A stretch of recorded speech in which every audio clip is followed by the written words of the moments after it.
All right, cool. Well, hey, welcome back. This is not a Malazan Book of the Fallen video. This is a Novels of the Malazan Empire video. We're doing some ice stuff.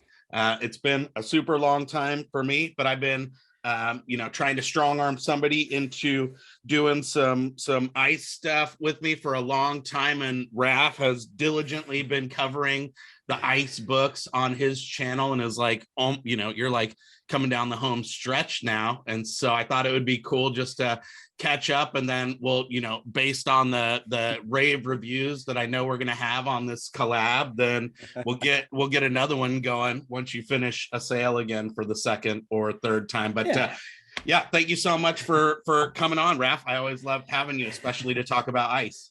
Well, yeah, thank you for having me. It's like, I like talking about ice and I like talking to you, so that's really cool. Yeah, totally. It's a win-win. I'm like a total ice fanatic, and I figured we could just go, kind of general at first, because I already did a video called Why You Should Read Esselmon or something like that. Yeah. But I'm just curious, because I know you probably would have a different take, but like, why do you think, or and I know you go into it at length on your channel, but which I'll link down in the description below, by the way, but just like, in general, are they worth the read? Should people get into them if you're into the Malazan books, or even if you're not into the Malazan books? Is this like even a good entry point? Hell yeah. I first have to open a beer though, because I've been running around all day and I need to do something here. I love it. Well, cheers to you. And I got my coffee. This is an internationally kind of coordinated event here. So cheers. Yeah, cheers.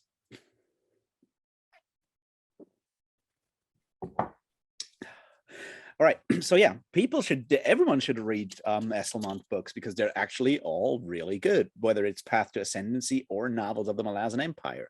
Are we also doing like Path to Ascendancy stuff today or not? Yeah, sure. Hey, what the heck? Right. I love Path to Ascendancy. Let's go for it. Me too. I feel people that don't read Esselmon kind of miss at least half the world, probably more than half the world. Oh, yeah. And that's just a shame.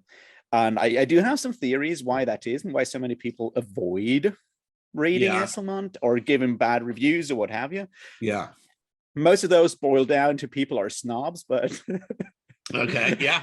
No, which I don't have that problem, at least when it comes to like reading and literature. Like I said, I tend to be like the more kind of pedestrian person when it comes to that. But I actually think like there's still some like deep themes and stuff like that are there, especially in some of the later books. And for me, that every next book he writes is like better than the one before, and always kind of leaves me wanting more. But there's a lot to like there, because I think it's got like the fast pacing and the action and all that stuff, but it's still like people kind of, I think, sell them short on the kind of deeper stuff, especially as you get later into the books. Yeah, definitely. It's like, I mean, I've reread all of them. Like, one thing that I'll say is that Novels of the Malazan Empire get better if you also have already read The Path to Ascendancy, because then you get a lot of like connections that you didn't have before. So I'll say that.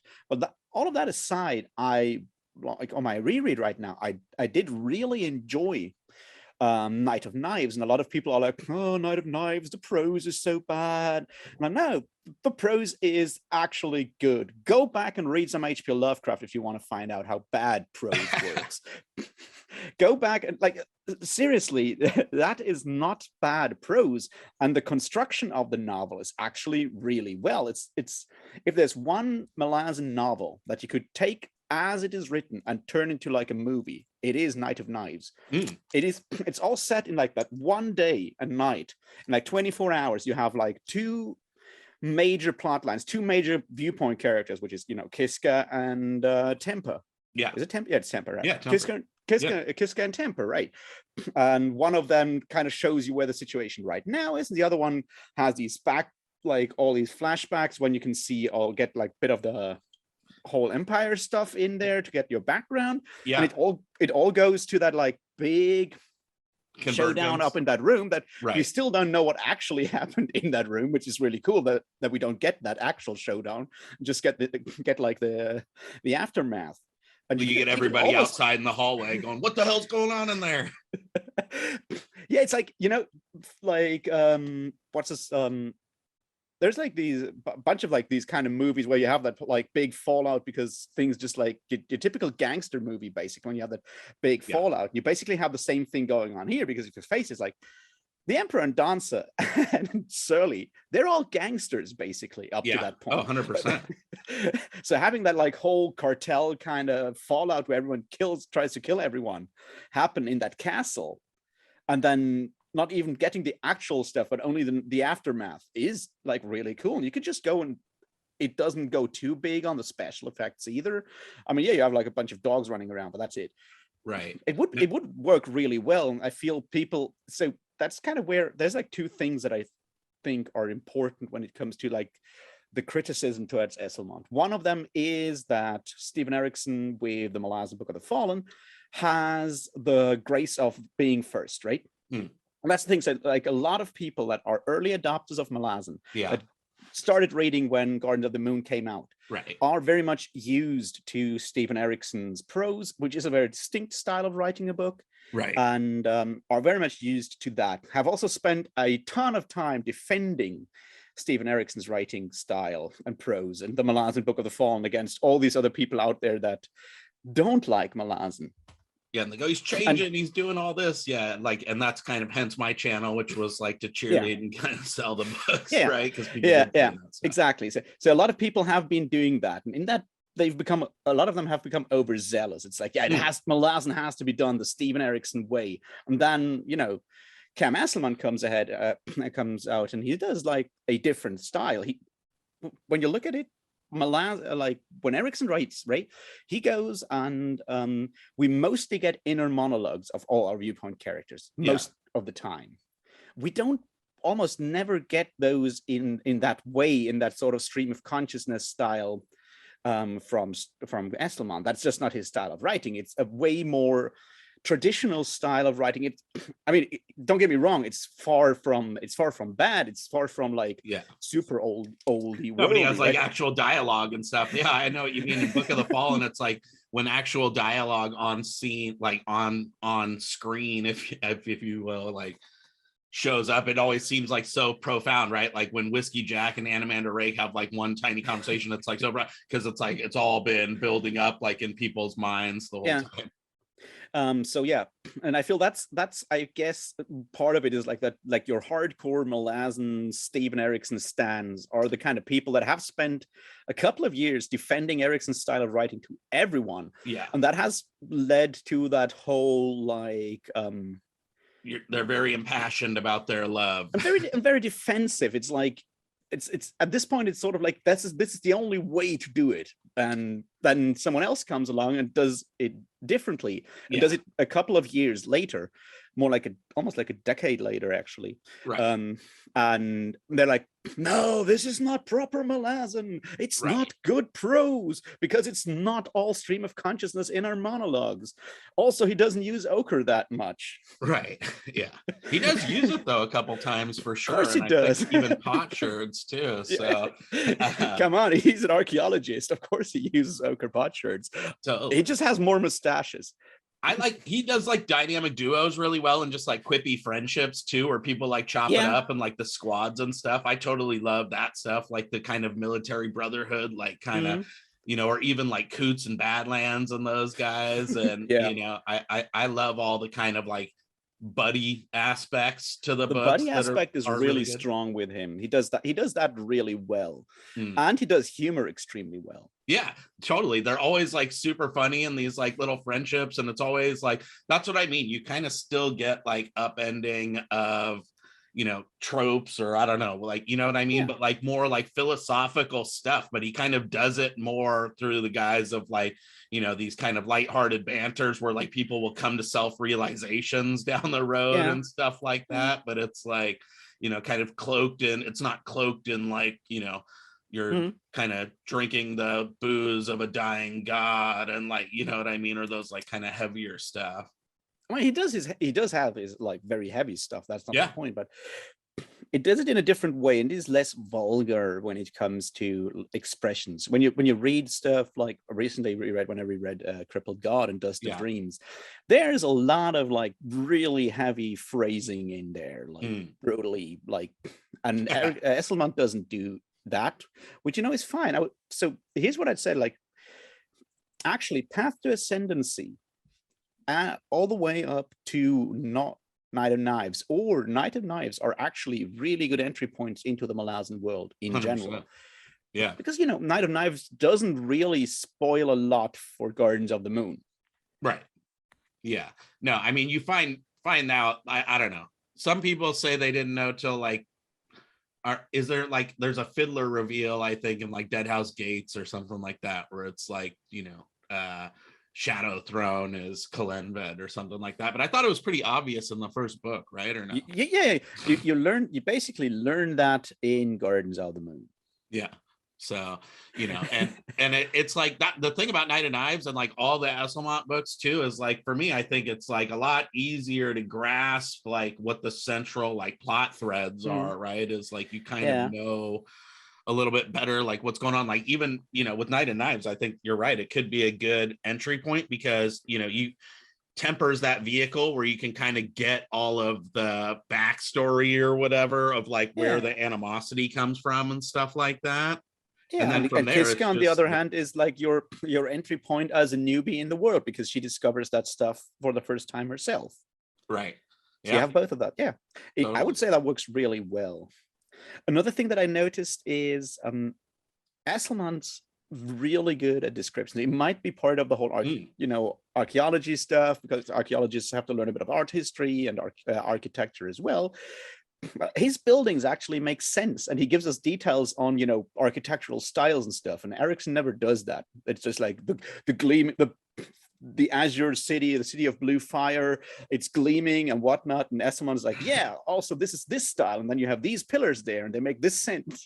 Like, totally. You get the sense of like the distinct cultures and stuff, even like the Wiccans and stuff. You kind of like get more of their like actual internal culture, as opposed to like we only got like one lens, which was like the kind of military within the empire view of it, but we never saw him like in their own element like you do in the ice stuff. And he is like, I think, good at the culture building, and in Stonewielder too. Like you go to Coral and he kind of makes that definitely feel like a separate, distinct little part of the world, you know what I mean? Like you'd be hard pressed to like know that was like part of the Malazan world if you hadn't read stuff.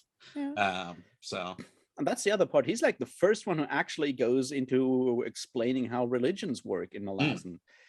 Because Erickson kind of leaves that alone. It's obviously something that I personally am like super attached to, because I'm fascinated by religion, but it's like he does that really well in Stonewielder. When you have people like, the guys, the Stormguard guys, they are like, it's very easy to call them like evil fanatics, but because you get their perspective as well, like the wall marshals, I keep forgetting his name, Hiram, something like that guy. I know who you mean.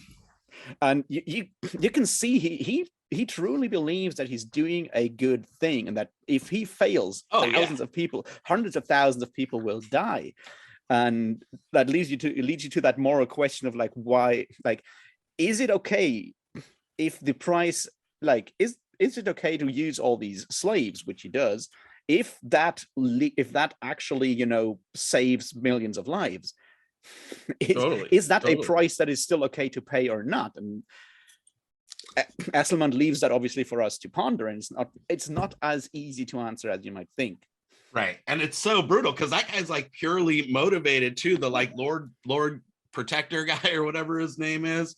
And at the end, it's like heartbreaking because that dude's like totally, has been like used and abused, you know what I mean? Yeah. And like his noble intentions and his like, you know what I mean? Like stick to itness or grit or whatever it was. And like kind of, he was purely motivated, but it was like used in a way that like, or at least whether it was like kind of malicious, I guess gets debated later on in the series and stuff, but like, you know what I mean? But that he definitely was at least unwitting in what he was fighting for. So definitely.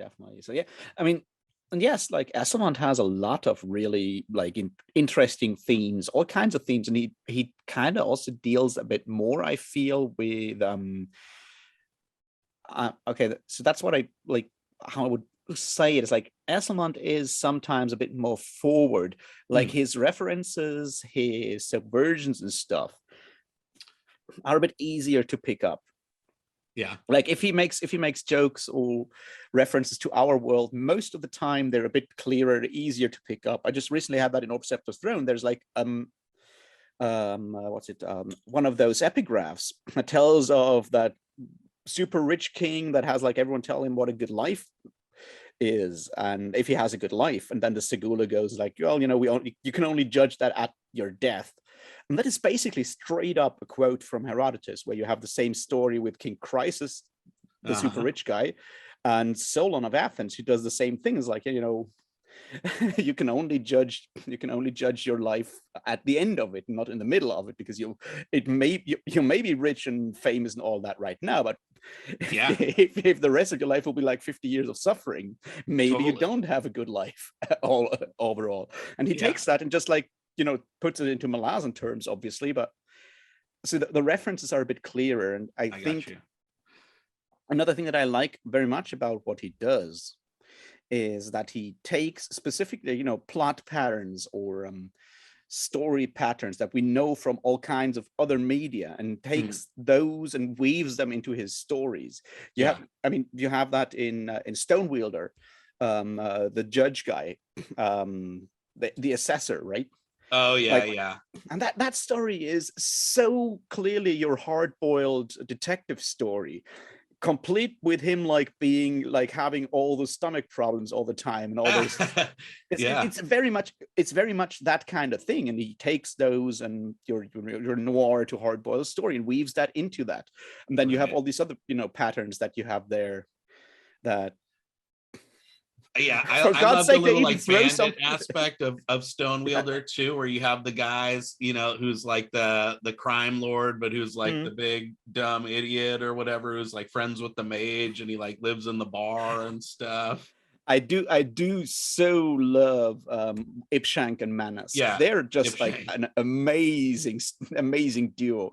Like another thing, like I mean, in Stonewielder at the end, they even throw like an evil artifact into a fucking volcano. Yeah, dude, that was bad. I love that. And like he wears those like, you know, big old shoes and whatever to make him look like this big old, and he's just like I forget what his like bar name was, but it was like some like total piratey sounding Bony Man. What's that? Bony Man. It's Bony Man. Bony Man. Yeah, exactly. So, is Stonewielder your favorite? Because I love Stonewielder. I think that one's like so unique and different. You know what I mean? I do love a lot about Stonewielder. It may either be Stonewielder or Blood and Bone might be my favorite. Because I like the whole like a Heart of Darkness Apocalypse Now vibe that Blood and Bone has. Yeah, and I honestly like it. Kind of like it goes back and looks at some of the stuff that like motivates the whole Book of the Fallen series, right? If you think about like kind of the whole thing with the Calor and the mages and all of that. Yeah, exactly. So are you going to start Blood and Bone pretty soon after you finish Orb Sceptre Throne, or are you going to give it a break? So I'm gonna start Blood and Bone if nothing happens. Right now it's very difficult to tell with my life if stuff happens or not, but my plan is to start Blood and Bone on Monday, because I finished Orb Sceptre Throne yesterday. I just need to record the final video on that one, and I'll be gone over the weekend, going to a festival, and so there will probably not be any videos over the weekend. And then on Monday I want to start Blood and Bone. Because my plan is to finish with all of those, like finish with Assail before the end of the year, because then I would have done like all the Malazan books except the Korbal, Broach and Bauchelain novellas. All of the rest I would have done all of that in 1 year, and it would just be, you know, cool to have the whole thing like done in 1 year. Straight up G, dude, crazy to go through all that. Look at me, you shame us all, Wrath. Definitely. so that's my plan. So I want to start Blood and Bone relatively soon. Both Blood and Bone and Assail are a bit shorter, I think.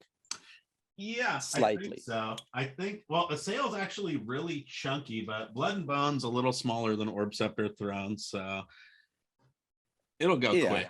You'll enjoy it. What about Return of the Crimson Guard? Because, you know, that's the other thing, and I think especially after I just now finished Assail again, is that, you know, it seems like that's kind of the through line of all this stuff. Even like the the Blood and Bone has like a Crimson Guard storyline. Stonewielder has a Crimson Guard story. Everything except for Knight of Knives, which I argue is the end of Path to Ascendancy. Like that's what I think, is that they're gonna end up ultimately just being one big giant thing. But it starts with Return, because that's like a big through line of his whole thing too. And I love the Crimson Guard storyline, especially after finishing Assail, that you kind of realize that was the connective tissue of all these different books, it seems like. So when I reread, I do like Return of the Crimson Guard. I know it's probably the harsh, like maybe the harshest criticized Esselmont novel. Because there's so many different things going on or whatever. He has too many factions that they're trying to. So for me, there's like two things. A, it gets much better if you've read Path to Ascendancy, because some of the stuff just makes more sense. And all that. The silk stuff, definitely. Even that, like the beginning scene, right? When you have that execution scene, and it's not Toppa, what's his name? Oh God, the claw dude. Awesome. Possum, right? That's the one. I just wanted to call him Mongoose, but that guy. Or Raccoon. So that would have been cooler. Mongoose, dude. That would have, maybe people wouldn't have hated him as bad. Maybe. So when he's like at that execution of that mage, and he's waiting there for the mage's sister to turn up to assassinate her, right? Yeah. And those are the twins at the end of Kellanved's Reach. End up with that wax switch, and the guy at the time, the boy, gives part of his life, so the wax switch saves his sister's life, and that's when they get prophesied that they will die together. And that's exactly what happens in Return of the Crimson Guard, when one is executed and the other one is assassinated at the same time by Possum. Who's like waiting for him to show up to rescue her. Yeah, exactly. And that's sort of my point there. It's like, if you have not read Path to Ascendancy, you don't know that, and you're like, why is there that scene with that execution? It doesn't tie into anything else. Right. So my point is that Return of the Crimson Guard is what I would call like a crossroads novel. It's a crossroads novel because it connects to more or less all the other like different bits and pieces of the Malazan world. Oh yeah, it has 100%. It has obviously a lot. It kind of ends the Path to Ascendancy plot line, because you obviously have Temper in there as well. And all the other, those people showing up at the battle. It ends obviously the Lassine and whatnot storyline. It connects to the rest of the novels of the Malazan Empire through the Crimson Guard storyline. It also connects to the Malazan Book of the Fallen, obviously, because it has all that stuff with Lassine and Malik and whatnot going on. And it even kind of connects to Kharkanas with the whole bit about Osirk and stuff. Oh my God, yeah. Osirk keeps showing up in every ice book, right? And that is like, what is his deal, man? And then he doesn't show up again in Assail. So he's like basically done in Blood and Bone. But he's like, first he's trying to like attack, he like sets off a Zath house where he destroys one, and it like totally like knocks him out on the shore of that thing. And then he like keeps showing up, like doing all these different gnarly experiments. He bargains with Shadow Throne and all that. So that's what I would say. Like, Return of the Crimson Guard is a novel that you can really appreciate after you've read all the other stuff, because then you can see because it ties into all of the others. So it can be a bit, I guess, it feels unwieldy if you're reading it for the first time and don't have all those connections, because there's a bunch of bits in there where you're like, why do I need that specific thing in there? Why do I need this specific thing? It's like, it has a lot even of connects it even connects basically to the end of Deadhouse Gates very directly with the whole Wiccan storyline. So, totally, 100%. And the grandma or whatever it is, or who ends up becoming like the super G'd up like mage in her own right, that like goes off and freaks Sue. Sue. Yeah. Now, I feel like when people review Return of the Crimson Guard and give it like a bad review and say it's, it doesn't, flow well and all of that stuff, like, no, that's not what it does. What it does is give you a lot of like military fantasy. Like, it's probably the most straight up military fantasy in the Malazan world, with like troop movements and all that stuff. Yeah, totally. It has that, but it also has a lot of other stuff going on. And it is that one thing where all the other parts come together. So it's vital to have to have read that book. And there's a lot of like smaller stories. Like, I mean, that's like the other part. Like maybe Return of the Crimson Guard is in that regard the most like a Steven Erikson novel, because it has all these individual plots that you can just go and read one of them as a story. You can read that story of what's her name? I keep forgetting her name. That Gale or whatever from Return of the Crimson Guard. Gale, yeah, exactly. The princess, right? And yeah, that's another one of those really classic stories, right? The princess or noble person that has to flee from like an uprising or whatever, and ends up with the rebels, and has to, you know, first come to terms with the fact that her noble upbringing or their noble upbringing is very different from like everyday life, and then they become a bit more human and understanding and whatnot. And at the end, they make that choice of whether they want to remain. I mean, she doesn't really have that choice, but you know, become like an actual human being in a way. So it's a coming of age story for her, and that you can just go and read that specific story, and it's a really good story and makes a lot of sense and works as one story. Or you have the whole like Wiccan redemption story going on there, which is also really cool. And totally. So yeah, it's like I feel it gets a lot of shit for the wrong reasons. Totally. And dude, like, yeah, with Rillish and the Wiccans, that's like a totally like that's a side story, right? Like you don't even think of that really when you think of Return of the Crimson Guard, but that's like pretty badass. And like young Coltane coming back and like being like this 7-year-old kid getting dragged around on a stretcher and like totally like calling shots. And yeah, young Coltane coming back, Rillish being set up for the person that he will then be in Stonewielder, which is brutal, dude. That is like so. I mean, that's the other part. That's another one of those story fragments that Esselmont uses in Stonewielder. They're very apparent, and you know, another one is super apparent in Orb Sceptre Throne. It's like, you know how there's so many movies or novels about people that made a mistake in their past and now they have to come back and actually fix it, whether it's, you know, Stephen King writing about killing clowns and having weird maybe not consensual sex among minors and stuff, whether it's that book or, you know, there's a lot of these. It's a very established story. It's a very established tale of having to go back and doing the thing that you didn't actually do back then, because now you actually found out why it is important to do that. And you have all of these people there. You have obviously Stonewielder himself doing that. I mean, Greymane doing that. There's a lot of these Surly, people, right? Even in Return of the Crimson Guard, she's kind of like out there freaking barehanded, like trying to do what she can because she's like, I can't fuck this. Yeah, and then the best one, like not the best one, like the also like super established is the one in Orb Sceptre Throne with Dassem, right? Yeah, like the old samurai who has given up the sword and is just meditating and just, you know, sweeping the monastery floor, monastery courtyard. That's just such an iconic image that you've seen so many times in all kinds of samurai movies and books and whatnot. Then he has to go back and do the damn thing because he's the only one who can actually do it. And those things tie together, and there's like an ongoing like theme in there that is put very bluntly at the beginning of Stonewielder.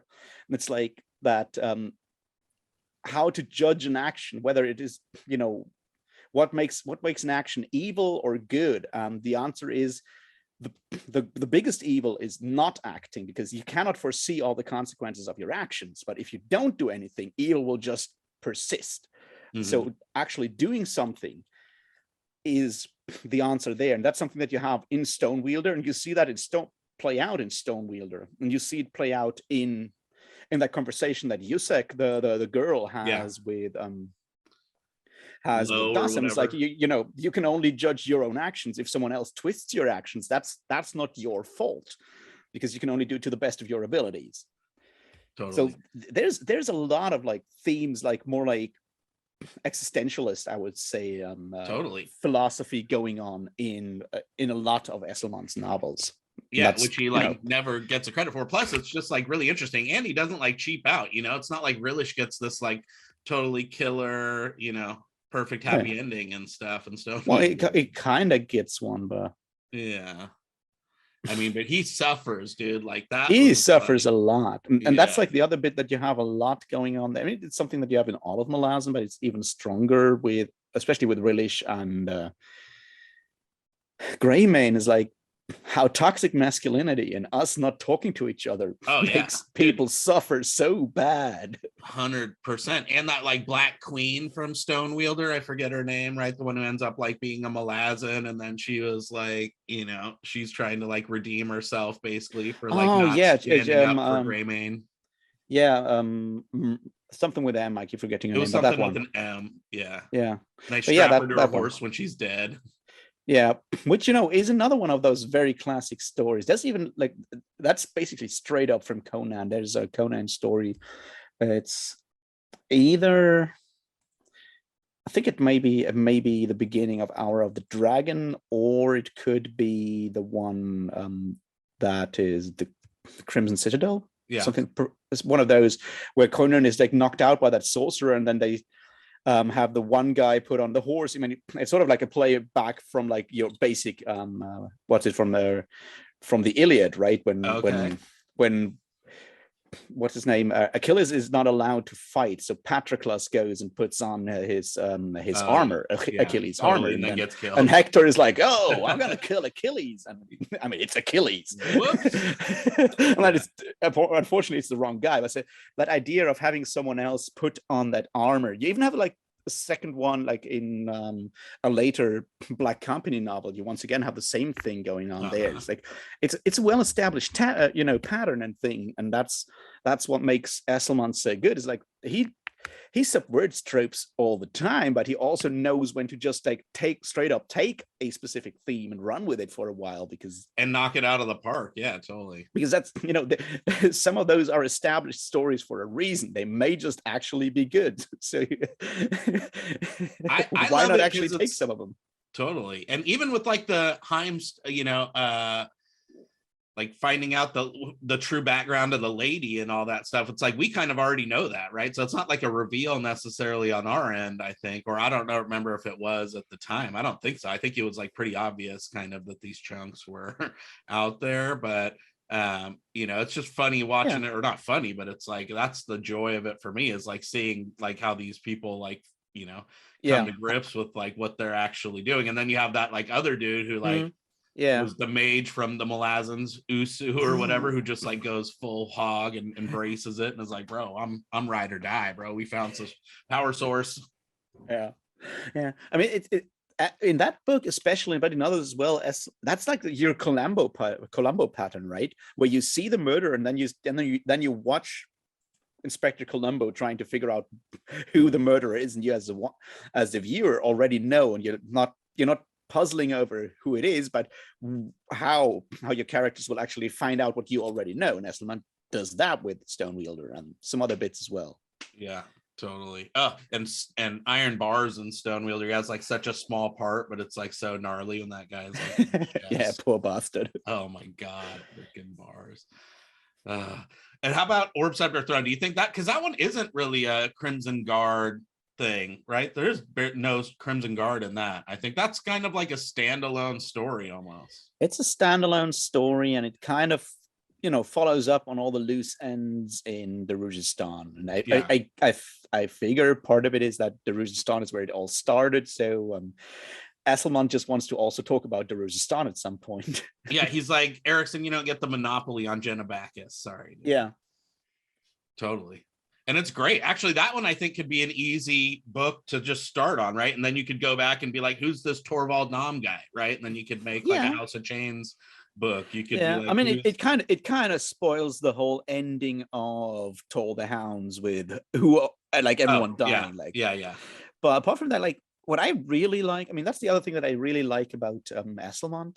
Just from like a more distance look at, it's like you have two people, and a lot of those characters were played by one or the other of them in role-playing game sessions, and you have this like interesting difference between like your self-perception and your perception of something else, and that comes through a lot with people like Teishren, who is so much more likable and understandable. Oh my god, his Teishren is like actually not, I wouldn't say human, definitely, but you know what I mean. Yeah, but you kind of understand why he is the way he is. It's like, Teishren is a huge nerd. And I mean, I'm always careful with you know, using like specific language, clinical terms, clinical terms. But Taishran is certainly higher on the autism spectrum than I am. Yeah, no, he like, is not like functioning in like, interpersonal relationships and stuff. Exactly, and that makes a lot of sense. And once you understand that, and he has like no empathy, right? Like that's his whole thing, is that he like he can't connect with other human beings, and I think that makes perfect sense. Then if you like think about actions and Gardens of the Moon and all that stuff, it's like, exactly. He's not an asshole to be an asshole in he's Gardens not malicious, yeah, and that's something that you don't really get when you just read Gardens of the Moon. So that's one of that one definitely his Lacine is so much better. Like once you read Path to Ascendancy, at least I feel like, you know what, Dancer and Kellanved really had it coming. Yeah, I mean that just like fucking off all the time and leaving Surly to do all the hard work and then just like stroll back in is like, she's such a fascinating character, and I think because of his books, right, you get like a little glimpse that everything isn't as it seems in Deadhouse Gates and whatever, and then also like kind of you see that she's got a gun to her head in the Bonehunters, but you're still pissed at her because it's like, gun to your head or not, like, you could have done some stuff, and there's like bitterness and whatever. And I mean, so the way I see it, like what you have is this idea, that theory of like how empires work, right? It's something that is super old, and Glenn Cook brings it back up, and I think it comes all the way from like medieval or like early modern historians that like try to categorize everything. It's like an empire, you have like these three distinct phases. And the first one is the conquerors. They don't have any interest in actually organizing. They're adventurers. They run out and by accident end up with an empire. And then you have your administrators that actually try to administrate and make the whole thing work. It's kind of built on like the Roman Empire in a way. It's like, Julius Caesar and Augustus are your conquerors, and then you have you have Caligula, who doesn't really count, but you have your Claudius, you have your Claudius and all of those people all the way up to the Antonines. And then at that point, the empire falls apart because you have those people that just take the empire and waste it, basically. Yeah. And you have the same thing going on here. And Kellanved and Dancer, they're conquerors. They just like go out and by accident acquire an empire. That's not their goal. Yeah, totally. And they don't want to deal with all that shit. But what happens? Dude, I still got my projects that I'm working on, bro. Yeah, but that's the important bit that makes Surly so fascinating. Is Surly is already an aristocrat. Right. And depending on where you are in, your aristocracies, the point is that you believe that it is your god or God's given right to rule. It's like your divine right monarchy.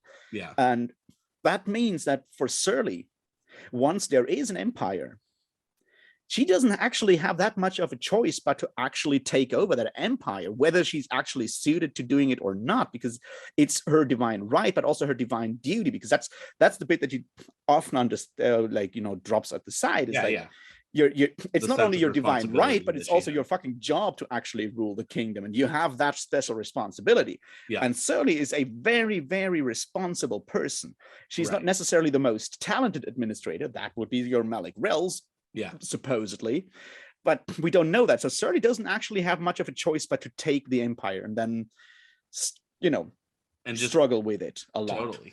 And she fucking does it in her own way. That's, that ends up screwing her because she, I think of that sense of entitlement and whatever. And it was like, you can even see that in Path to Ascendancy, right? And that's like, I love getting a peek behind the curtain, and like, he always upends like whatever the established history is in Book of the Fallen or whatever, and even in his own books when you go back in time. But it's interesting because she even thought she was like better than them, or she like kind of, she chafed at being under him even from the very get-go.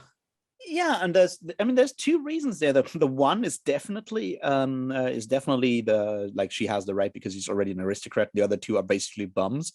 Yeah. But then again, like once they hang out in Deadhouse Landing, you realize really soon that like they already fuck off and do dumb shit, and the person who has to hold it all together is her. Surly. She's left holding the bag. Yeah. That's always her, and that's interesting. And the other part is there is that like gender problem there, that we often talk about how Malazan is a relatively gender equal place, but especially like Eslamont is a bit more open with that. There is misogyny and sexism going on in that world, and both her and, is it Pearl or whatever the girl in Deadhouse Landing is? I think it's Pearl. Yeah, both of them basically chafe under that because they're like, yeah, we're the people actually getting the shit done. While she's like, I'm smarter than you. I actually know how to run shit. Yeah. She's probably not smarter than Kellanved. I mean, difficult to say. I think she thought she was, though. she's certainly more focused on actually getting the thing, like keeping the show running. Right. That's for sure. Yeah, she's certainly better at that or something. Yeah, whatever. she's very like, I mean, that the whole like how smart is Kellanved debate is one that I will not, touch with a 10-foot pole because that's insane. You don't see a huge amount of Shadow Throne videos coming out, that's for sure. Yeah, it's like, I mean, that's an interesting thing I noticed, because there's always that idea that like Shadow Throne is an Eslamont character and Erikson doesn't really fully understand whether Shadow Throne is fucking with him or is actually brilliant or just super lucky. But even when Eslamont writes Shadow Throne, we never get Shadow Throne's perspective. In like the entirety of Path to Ascendancy, we usually see Shadow Throne or Kellanved at the time through Dancer's continuously exasperated viewpoint. Right. Yeah, and you don't know if he's like this eccentric genius or just lucky as hell or what. Yeah, it's never made clear, and I think it's important to keep that way. That's one of those questions you don't want to have answers. Like, is Kellanved actually really smart or not? It's like, yeah, exactly. No, I think, isn't it one of those things that's like a deeply held belief at an individual level that no one can ever say that I'm wrong? That's what I think. Yeah. That's a personal belief at this point. Guy's a genius. He's a psychotic genius. Yeah. I mean, he's certainly not stupid. Yeah. But he's certainly also very, like, he's a sociopath because he doesn't care about taking insane risks. Totally. Or like all the people who are getting killed in the process and stuff. You know what I mean? So yeah, he doesn't care about any of that. Yeah. So yeah, that's certainly another character where I see that. Yeah, and on the smaller level, Eslamont does it as well. I just reread Orb Sceptre Throne. I've read all of them before, but I've forgotten so much of the novels at this point. Oh yeah. But what I really liked is Antsy. Because when Erikson writes about Sergeant Antsy is just like super annoying and a bit of like a slapstick comic relief. He's the butt of the jokes for Picker and Blend. Yeah. All the time, yes. Yeah. And then you meet him in Orb Sceptre Throne, in that like, basic classic dungeon crawl that you have going on there. Totally. With Orchid and all them. And he's actually a badass. Oh, like 100%. He's still kind of paranoid, but then again, he's been a career soldier for like 30 years, 40 years. And there were people trying to kill him all that time. So that leaves some, damage, I guess. Yeah. And he's like a man of few words. He just strikes you as the type of guy you could cast as somebody who just like grunts a lot, on Orb Side, just like, yeah, I mean, that's the thing, because like when you, especially in Toll the Hounds, where Ansy's like always carrying too much armor and shit because and then you see him in Orb Sceptre Throne, suddenly he's like, yo, no, this is like a really cool, like serious character. Like he may still look funny from the outside. Yeah. But it certainly all makes a lot more sense when you have his perspective. Totally. He's Falaran, he's got red hair. He's supposed to look like that. But no, especially like when he shows up in the town, right outside of the spawns or whatever, and he like very quickly like sizes up and like successfully navigates that like pretty sketchy environment in that little shanty town or whatever going there. Yeah, that's certainly, I feel that's like a very strong part of it, like the way, also the whole way Eslamont deals with in Orb Sceptre Throne. There's like that conversation between Jan, the second of the Segula, when he's forced to execute that former guard who may or may not be the guard from Toll the Hounds, because we never got his name in Toll the Hounds either. But he may just be that guy. Oh wow, I never thought about that.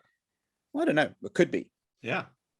Never mind. But the point is, when they have that conversation and they're like about the difference between governance and rule, and the Segula is like, yeah, you're ruled, and The other ones, no, we know how to govern ourselves. And then the Segula is like, isn't that the same thing? And then then that unnamed guard is like, if you believe that, I really, really feel sorry for you. Oh yeah. And that's an ongoing thing, because when you look at the stuff that goes on in Moonspawn when they're walking through Moonspawn is exactly that. You have these different levels of society, of like total anarchy and the homo homini lupus thing, the full-on Hobbesian dystopia down there in Pearl Town, and then you have your more organized feudal warlord people in the middle of it, and then that middle bit, and then you go up one ladder and you come up to where the Malazans are basically sort of in charge, but there's also like that group of mages and stuff. So even like physically, graphically, what he does is like you start with the lowest step of society, and then you go one step up, and then you go another step up, and totally. No, that's a good metaphor that he actually builds there. Yeah. And still manages to do it basically as a survival horror dungeon crawl. I mean, it is a dungeon crawl by all definitions, but it's also very much your survival horror. They start out with that group, and from the beginning, there's like distrust all around. You have all these different people that have mysterious backgrounds. You have Malachi, you have Corian Lim, you have Orchid, who becomes more and more weird. It's like, if you ever seen one of those, a bunch of teenagers hanging out in the middle of the wood, and someone with a hockey mask comes and kills them. Before that happens, there's always that tension in there with like that no one can trust each other. So you have that survival horror, like fighting zombies or whatever it is, and he basically takes that pattern and puts it in there, which I think is really clever. Yeah, no, really, really good. And actually, I just realized too, like the Segula storyline is like basically the Stormguard storyline, right? That they're doing. That they're both exactly in the same. But the Segula get redemption because Dawson actually takes over that mask and gets them back, which is his destiny, which he then takes on. But he's trying to avoid that. It kind of goes to that like being the reluctant hero bit that you have in your Campbell, but it's also like that pattern of that retired samurai who goes back for that one final fight. And they're almost all retired, right? If you think about like all these storylines, it's like the cast out. That's like the last hurrah of like Surly, of Dance, of Dawson, right? Of even of the Crimson Guard. I love how the Storm Guard. Do you remember in Assail, the Storm Guard comes back and they're like all mercenaries and they've like been hired out, just like they're just pimping themselves out now because they have nothing to like fight for, so they're just true. So I do like all of that, and I mean, we even get like a saner version of Toppa in Orb Sceptre Throne. Oh yeah, totally. I still don't like the bastard, totally, because he's an arrogant bastard, and also like a total utilitarian, right? And I don't like utilitarian ethics. It's not my style of ethics. But he goes that whole way, and it's like, that will weaken, some people will die, but the greater good will continue and stuff like that. That's his way of thinking, but you actually get his way of thinking, and he's not just a scheming. He just wasn't on this crazy suicide kill mission. He was actually like doing some contribution, what he thought was his contribution to society. Yeah, exactly. He's trying to do the right thing. It's just not working that well. I mean, it's technically going well for him this time round. Yeah, no, he's like a lot better in that, and he shows up like at the end with Vorkin, and he's like, "Yo, don't make me have to come back here and take care of your kid for you." Yeah, true. That part is good. And I think like what I really enjoyed about about Orb Sceptre Throne is also the internal perspective we get on Call. So we get Call obviously in Gardens of the Moon, and we get him again in Toll the Hounds, and we get a bit of him in Memories of Ice. Memories of Ice, right? But the point is, we usually get him from the outside when we have the dialogues with Marilia or whatever, or Captain Perrin at the beginning. And then we see him trying to stay sober, and then we see him starting to drink again once Marilia dies. Yeah. And we never actually learn what his actual trauma is. And that's sort of the interesting thing, because here in Orb Sceptre Throne, we get that scene where he's sort of still dealing with the fact that he fucked up when he married that person. Simtal, Simtal, that's her name, right? Yeah. Simtal, and it's like, yeah, he should probably, get married again. It's like, but he's still traumatized by that he thinks like every time he would marry someone maybe younger than him or whatever, everyone would just like believe that again, and he even realized that is just his paranoia that is preventing him from actually having a working relationship and stuff. And so you see where that whole trauma comes from, that forces it, keeps him down in that, and he has to work on that, and he's trying to work it out. Yeah, but we never got that bit, because during Toll the Hounds, Memories of Ice, he's not drinking. Yeah. Because he doesn't want to disappoint his friends. Now his friends are mostly gone. I mean, Rallick is doing Rallick things, Murillo's dead, Krupp is doing Krupp things. So he kind of falls back into that, because that outside pressure is gone. But if you deal with stuff like alcoholism or whatever, right, if you're dealing with a lot of trauma, you need to deal with that yourself. That your outside pressure can help you along for a while, but at the end, you need to heal. You need to heal. And the fact that we actually get his view and where that trauma comes from helps along. Plus, we get that situation that he has with that younger counselor. That's what I was going to say. Or yeah, what was her name? Or Retta, I think, something like Retta. that. Yeah, exactly. Retta or it's like it's never made clear if they hang out more in the future or not, but it's more like they at least get along. Yeah, totally. And you can kind of see him getting back to like something, it's like he kind of has opened the door, the door's been cracked open for the possibility in the future. I kind of like the way that he did that, even though it was kind of like, I don't know, it could be. It's not even a big part of the novel, but I just felt it's a very humane way to do it. Totally. See, that's like a thing that I feel both Erikson and Asselmont tend to do. In different cases, in different situations, but Asselmont does it very well here, and it does it in a bunch of other situations as well. It's like where you can feel that the author is,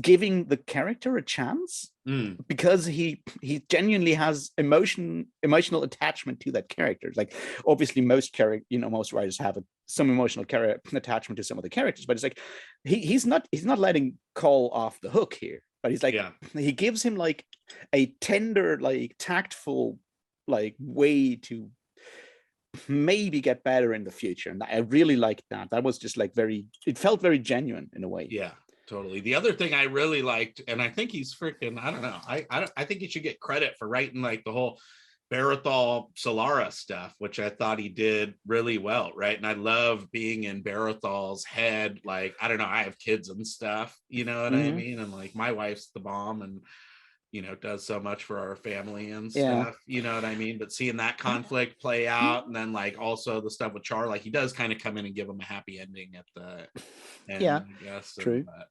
I feel like that was pretty gnarly to read, and you're like, fuck, dude, Barathol, dude, he's like such a good dude, right? And like such a I mean, there's that bit is a bit difficult, and I feel it kind of depends on who you are when you're reading it, because I recently had a conversation after the Discworld chats that we do with Quick Jen about it, and she's not very happy with that plot line.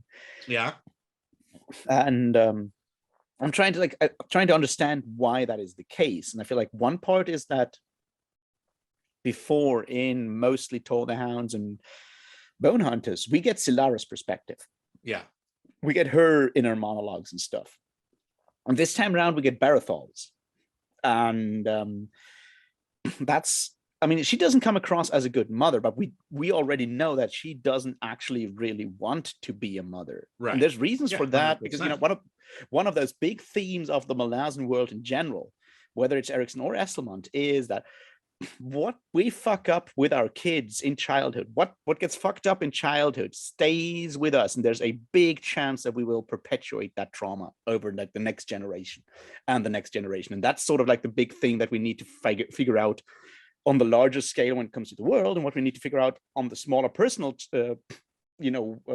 scale is how to break out of those deadly vicious cycles. And with Silara, it's exactly that thing. It's like she never had a mother, right? She never had one. Yeah. I mean, we know that her mother was like a camp follower and then abandoned her at the camp, and that's how she ended up with the whirlwind. And then so why would we expect Silara to have any like positive emotions, thoughts, or other connections to being a mother? to being in a family. Yeah. And Erickson does that whole thing with that first child, which is even like worse. It's a non-consensual child. And then you have like fucked up idiots like Lorik, who that's what I love. Quick aside, I love the fact that Lorik is an absolute arsehole no matter who writes him. Yep, Lorik is always the same arrogant, stuck-up prick. Yeah, it's like Lorik. No one likes Lorik, exactly. And he's not even his own dad. No one likes Lorik, which is interesting because Lorik. I mean, you get him in what's his like House of Chains. Yeah. And when you have his perspective, Lorik is not a bad dude. He's just like extremely stuck up in a very, very specific, weird mind space, which may just be because his father was an arsehole. Because you've got abandonment issues, dude. Yeah, I know. But that's like you have that like whole mansplaining scene in and that whole debate in House of Chains, which I think is extremely well done. When you have that whole idea that like Lorik as an not even connected man tries to exert control over Solara's body and life. Totally. And so that adds further trauma to it. And then Barathol, because he's very much a family person, right? He just really wants to have a kid, and Solara does that for him.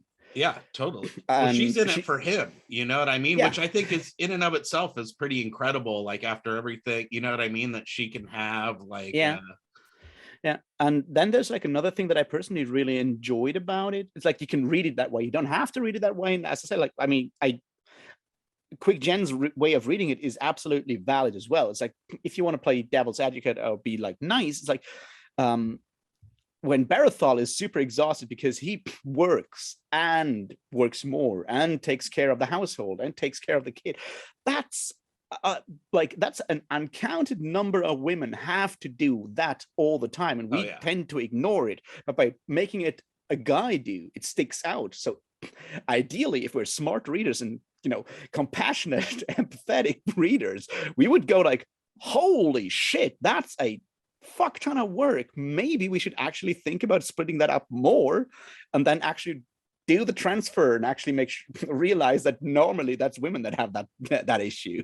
Totally. And I think maybe that was like the point, right? Is like, but it's like for, the joke's on you if you know what I mean? Took that as like, I don't know. I think I didn't read that as like it being Solara being a scumbag.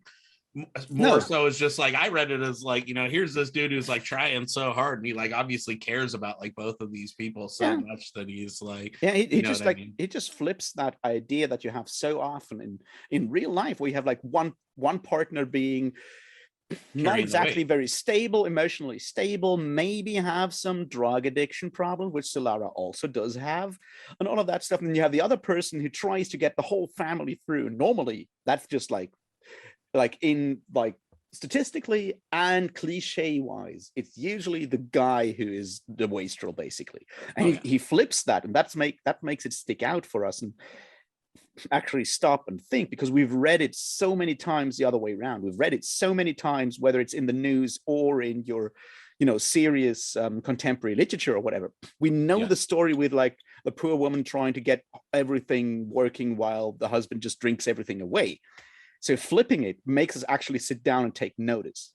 And that's something that I feel that's how I would read it. But there's all kinds of ways of reading that whole storyline. Yeah, no, now you got me wanting to collab with Quick Jen on Barathol and Solara's relationship. So busted. Well, that's good. Yeah. Very cool. What I know you haven't read Assail in a while. What did you think? I guess whoever's still on won't care if we spoil stuff, but what did you think about the whole like end of the Crimson Guard deal and how they're, basically a new branch of the Talon IMAS? So here's the thing. I obviously remembered that from Assail. And once you remember that and go back and reread the rest, it's set up the whole time. All the fucking time. It's been set up so long. It's like, and I like the first time around, I didn't pick up on it at all until I think maybe Blood and Bone. Yeah.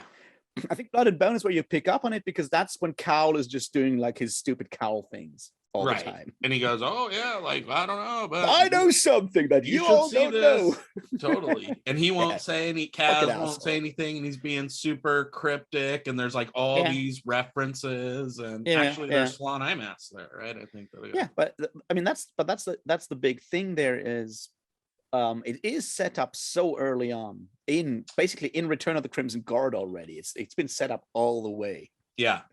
Well, what the part that I thought was really interesting this time around too, though, is like they basically are now like in the same boat as the Talon IMAS, like in some ways, because like in Return of the Crimson Guard, right? They basically like the whole reason for the vow is now like moot, right? Because they basically like agreed, like, yeah, this is not even like a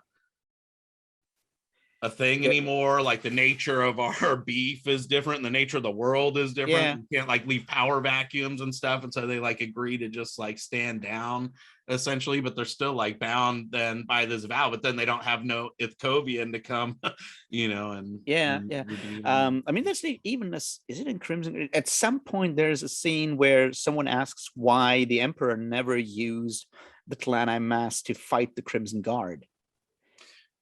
And the point is that the Clan IMAS said they will never fight the Crimson Guard because they already know that they're basically brothers. Yeah. And that's something that I totally didn't pick up on the first time around. But this time around, I was like, dude, you're rubbing it in my face. And I was too stupid to notice first time round. Yes. Oh, I mean, that's like, but that's on the other hand, that's like another thing that we have so often in all the Malazan world, whether it's Ericsson's books or Esselman's books. Yeah. It's that times change and people who don't adapt are fucked, and people that actually make their entire identity not adapting, which is what the Crimson Guard does and what the Clan IMAS does. They can't adapt. They just end up in that weird place of nowhere. It's like, I mean, you look at the Segula are basically the same thing, right? They've been in that weird situation of like having that super rigid tradition that just keeps on going and going. At the meantime, the Moranth invent they're all, hey, warfare. guess what, Doc? You just brought a knife to a gunfight, brother. And that's extremely powerful as a scene. In a way, it's the same thing when you have the idiot attack at the beginning of House of Change. It's once again the same thing. Time moves on, and if you don't move on, you're fucked. Yeah. And if and with the Crimson Guard and the Clan IMAS, they are not fucked in a physical sense because they're extremely powerful. Yeah. No, they're fucked in like a spiritual sense because they cannot stop. They know that it's wrong, but they cannot stop because they can't actually go because they made that stupid decision. Totally.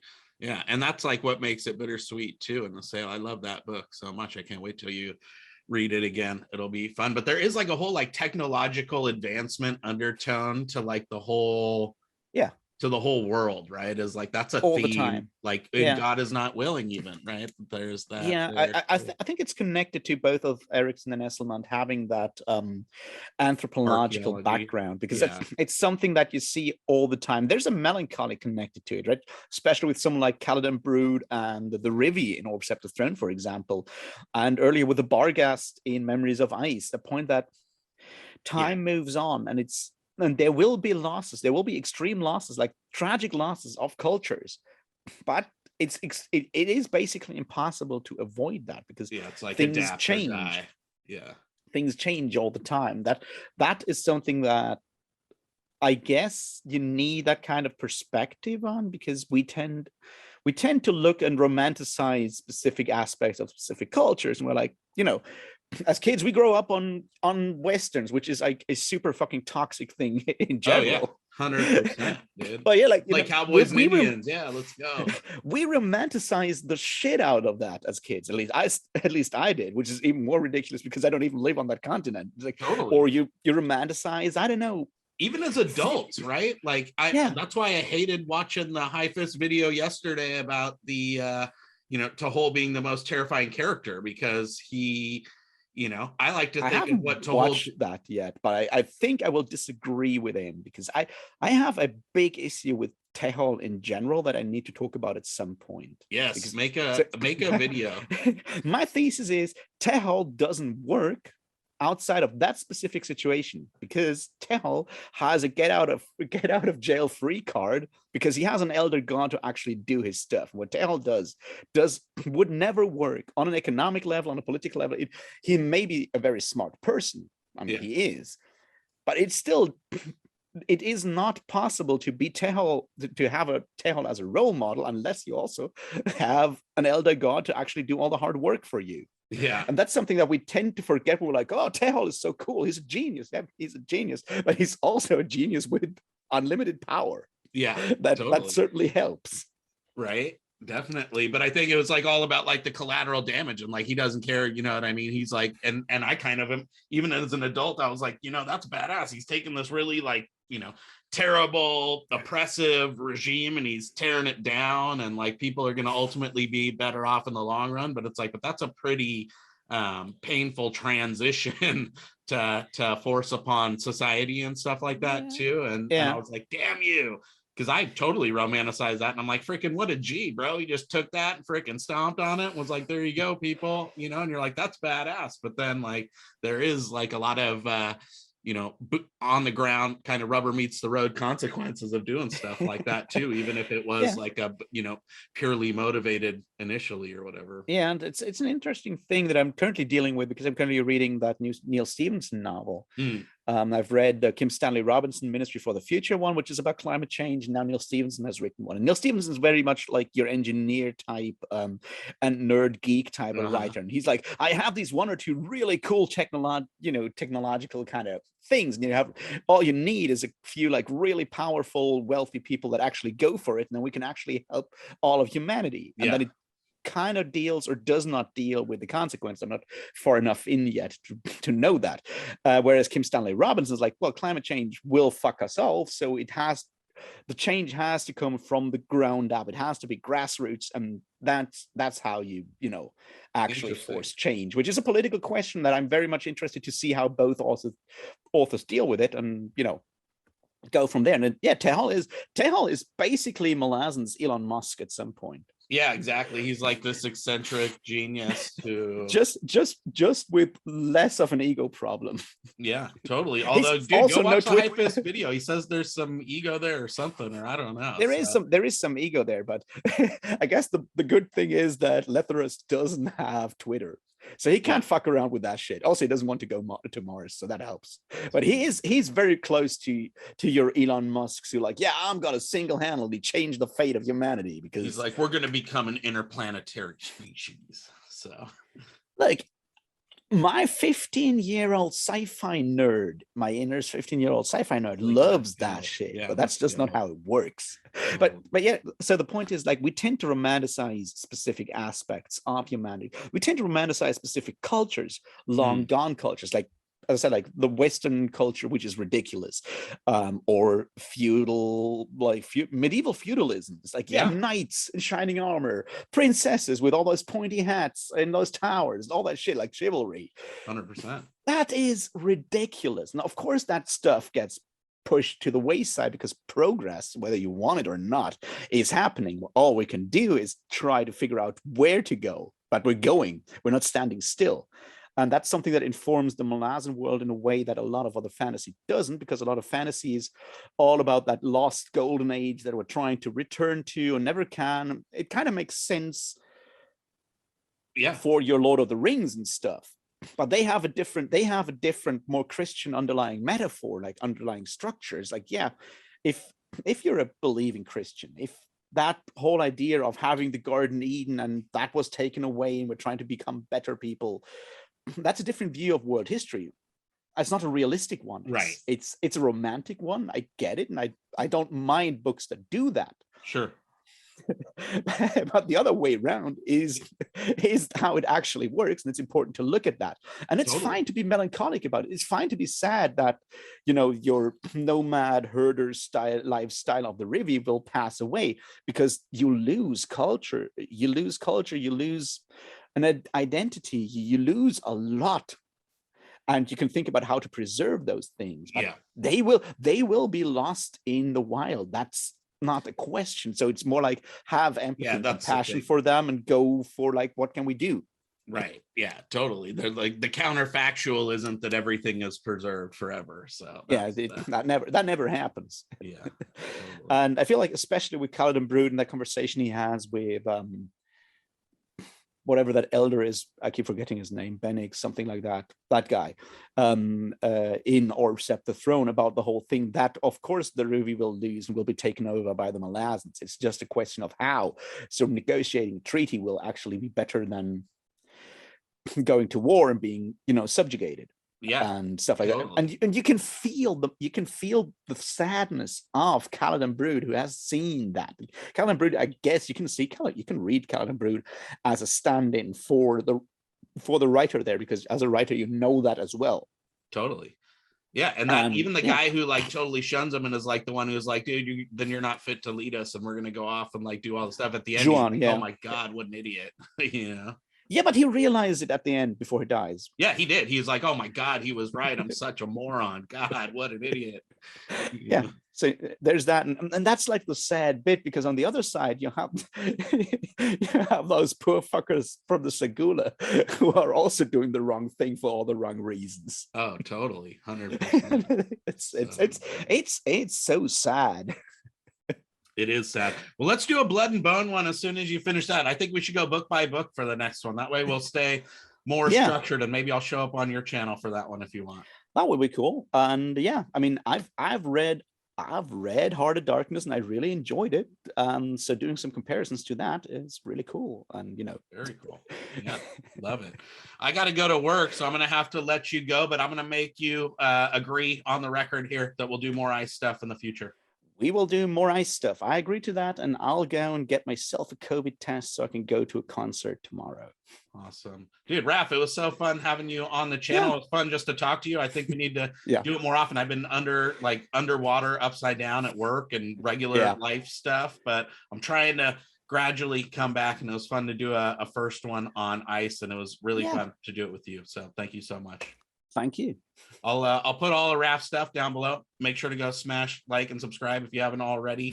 You're freaking living under a rock or what have you. And we'll see you guys all on the next one.